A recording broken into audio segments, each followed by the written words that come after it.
Hello everyone, welcome back to my channel. मैं हूं पूजा सेतिया। हमारा चैप्टर चल रहा है financial statement with sole proprietorship. इसमें अब नेक्स्ट क्वेश्चन करने जा रहे हैं जिसमें trading, profit and loss account और बैलेंस शीट अकाउंट बनाना है। अब मैं क्वेश्चन रीड कर रही हूँ, स्क्रीन पर देखिए। From the following balances of Anand prepare trading and profit and loss account and balance sheet 31 मार्च 2025। ये सारे जो बैलेंसेस दिए हैं, मैंने आइटम्स जो लिखे हैं, क्रेडिट बैलेंस आपको एक साइड दिया और दूसरी साइड दिया आपको debit balance. Capital, creditors, sales, debtors, insurance, machinery, stock opening, purchase, wages, building, selling expenses.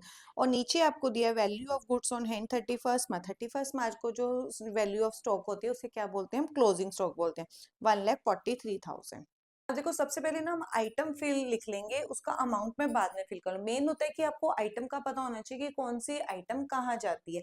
हमें ऐसे नहीं है कि पहले ट्रेडिंग की ढूंढोगे, फिर परचेज की ढूंढोगे, प्रॉफिट एंड लॉस की, और फिर बैलेंस शीट की। नहीं, जैसे जो आइटम्स दिए वैसे आप फिल करते जाओगे। अब ये क्रेडिट बैलेंस है। क्रेडिट बैलेंस का मतलब क्या होता है कि या तो अगर जो आइटम ट्रेडिंग और प्रॉफिट एंड लॉस की है तो उसकी क्रेडिट साइड में जाएगी, और जो बैलेंस शीट में जानी चाहिए वो कौन सी साइड में जाएगी? लाइबिलिटी साइड में, क्योंकि लाइबिलिटी का बैलेंस क्या होता है? क्रेडिट। और इसी तरह सेम जो डेबिट बैलेंस लिखा है, डेबिट बैलेंस का मतलब होता है अगर कोई एक्सपेंसेस है आपका तो वो ट्रेडिंग या P&L में से जिसकी जो चीज होगी वहां पर डेबिट साइड में जाएगी, और अगर आपकी बैलेंस शीट में एसेट है तो वो एसेट साइड में जाएगी। अब हम नंबर 1 से स्टार्ट करेंगे। पहले मैं आइटम्स लिख रही हूँ, अमाउंट बाद में लिखूंगी। सबसे पहले क्या है? कैपिटल। कैपिटल कहाँ जाता है? लाइबिलिटी साइड में।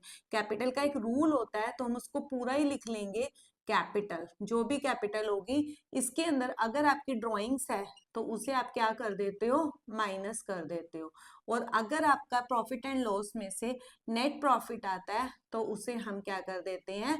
प्लस कर देते हैं। और अगर नेट लॉस आता है तो माइनस करते हैं। जो कैलकुलेशन होके आती है वो आपका टोटल अमाउंट अंदर जाता है। Number 2, creditors. Creditors also liability, तो वो यहाँ पर आएगा।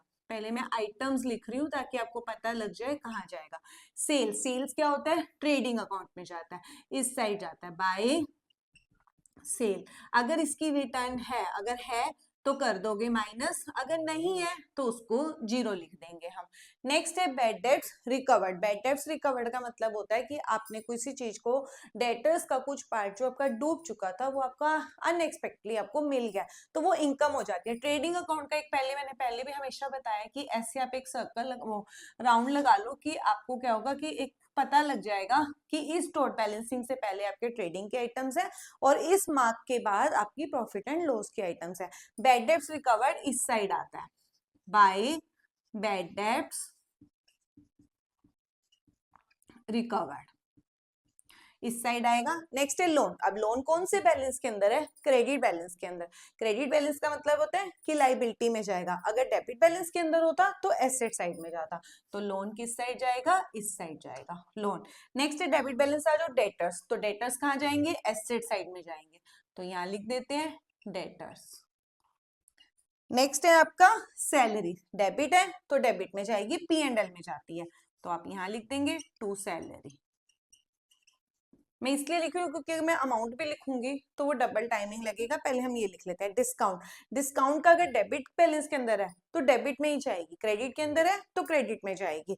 तो डेबिट में है तो अब डेबिट में डालोगे, टू डिस्काउंट। नेक्स्ट है फिक्सर्स। फिक्सर्स एंड फिटिंग्स क्या होता है? जैसे अपने घर में आप देखते हो एसी फिट कराते हो, फिक्स कराते हो, फैन फिक्स कराते हो, तो वो हमारी फर्नीचर के अंदर आता है, फर्नीचर एंड फिटिंग्स में। तो ये एसेट होती है, तो आपका यहाँ जाएगा फिक्सर्स। फिक्सर्स एंड फिटिंग्स एक साथ था। नेक्स्ट है पोस्टेज। पोस्टेज हमारा एक्सपेंसेस होता है, P&L में जाएगा, टू पोस्टेज। नेक्स्ट है हमारा बैड डेब्ट्स। बैड डेब्ट्स हमारा एक्सपेंसेस होता है, लॉस होता है, तो यहाँ पे जाएगा टू बैड डेब्ट्स। नेक्स्ट है इंटरेस्ट। डेबिट बैलेंस के अंदर ही था तो आपका इधर ही जाएगा, डेबिट में ही जाएगा। अगर क्रेडिट में होता तो क्रेडिट में जाता। नेक्स्ट है इंश्योरेंस। इंश्योरेंस डेबिट में जाएगा। नेक्स्ट है आपका मशीनरी। मशीनरी एसेट होती है तो मशीनरी एसेट्स में जाएगी, मशीनरी।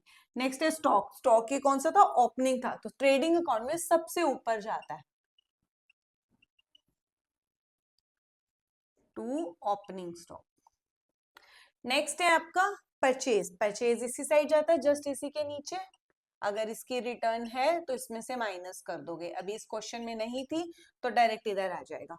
वेजेस, वेजेस आपकी किस में जाती है, ट्रेडिंग में जाती है, क्योंकि डायरेक्ट एक्सपेंसेस होता है, टू वेजेस। नेक्स्ट है आपका बिल्डिंग, बिल्डिंग एसेट होती है तो एसेट में जाएगा। नेक्स्ट आपका last sundry expenses, sundry expenses P and L में जाते हैं, टू सन्ड्री एक्सपेंसेस। सारी आइटम्स लिखने के बाद हमारा नीचे एक आपको गिवन था क्लोजिंग स्टॉक, क्लोजिंग स्टॉक आपका बैलेंस शीट में भी जाता है और इससे ट्रेडिंग में भी जाता है, तो वो यहाँ पर आएगा बाय क्लोजिंग स्टॉक, इस साइड भी आएगा और इस साइड एसेट में भी आएगा क्लोजिंग स्टॉक। अब मैं इसके अमाउंट फिल कर देती हूँ, आइटम्स आपको पता लग गई, अब उसके बाद हम टोटल करेंगे, वो मैं आपको बता दूंगी।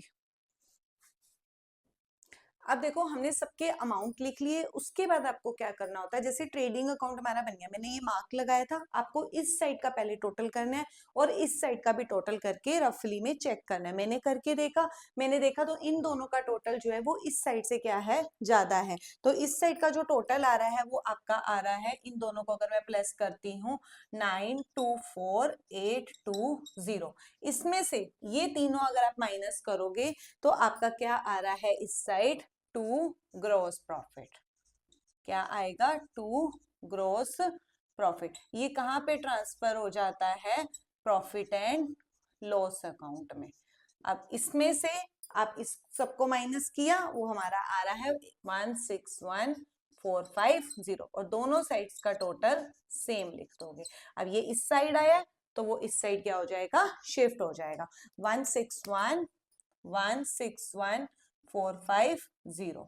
तो अब यहाँ पे क्या लिखेंगे, बाय ग्रॉस प्रॉफिट, आपको प्रॉपर पूरा लिखना है। अब मैंने इस साइड का दोनों का टोटल किया और इस साइड का भी मैंने करके देखा, तो इस साइड क्या आ रहा है, ज्यादा आ रहा है। मैंने इन दोनों को अगर आप टोटल करके आप खुद करके देखेंगे तो 1,63,200, ये सब आप माइनस करो, आपका क्या आ जाएगा यहाँ पे, नेट प्रॉफिट।